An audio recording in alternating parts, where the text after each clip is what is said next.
Today I'm making some American flag pens, and this is a very simple thing to do, but there are a couple tricks that I think I can show you to maybe save you some materials or some time if you're just starting with these. When you buy these blanks, this is what they look like. You get a star blank and a stripe blank. There's the straight or the squiggly, just personal preference really, whatever you want to use. Now the trick is getting them together, and when you turn it, not having a gap in your seam or any kind of flawed look to it. You want it to be a nice flat piece. So here's what I do to make sure that happens. The first thing I do after I cut my pieces is I touch them up on the disc sander. Now that allows me to get a nice flat surface so on each piece, so when I meet these I have a flat joint between them. If I just went straight from a saw to this, you're going to have jagged edges, and you might not be able to see it there, but you're going to have gaps in there. So you want to make sure both ends are super flat. I know that's common sense, but if you overlook that, it might look like you have it when you glue it up, but then when you turn it, at the end, it's going to have a gap, and you hate to go through all this trouble for that. So once I have my ends flat, then I drill them to the tube size I need. I'll put them in the jig and use a good quality drill bit, and I always want to drill with the flat side up. That way my drill bit enters it and it's good.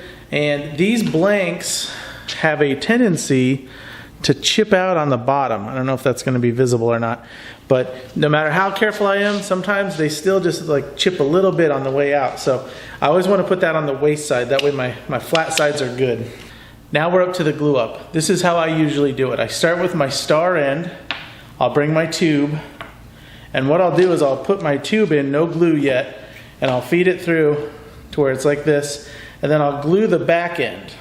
And the reason I'm doing that is when I pull this through, I can position it exactly where I want it on the stars by looking at the tube, and then I've got my open end here. And what that allows me to do is get this positioned, hit it with accelerator and glue it, it's firm, and then I can simply put glue on the other side, slide that in, and position that without the back end moving.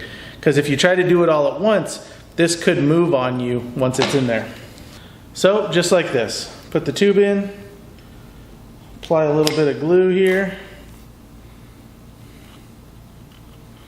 Remember, you're just getting the back enough for the back. Pull that down, and now position based on the stars you want. And you can kind of see on the inside where the stars are. So when you got it where you like it, hit it with a little accelerator. Once this is dry, which it's not, there it goes. Once this is dry, now that this is dry, I can put some glue on the other side, and I want to be sure and get my material here.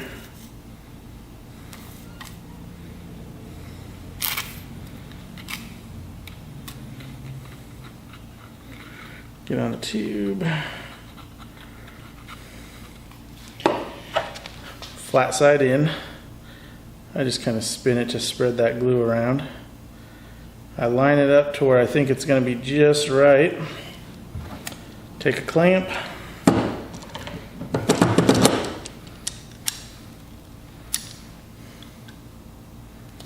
And tighten it down.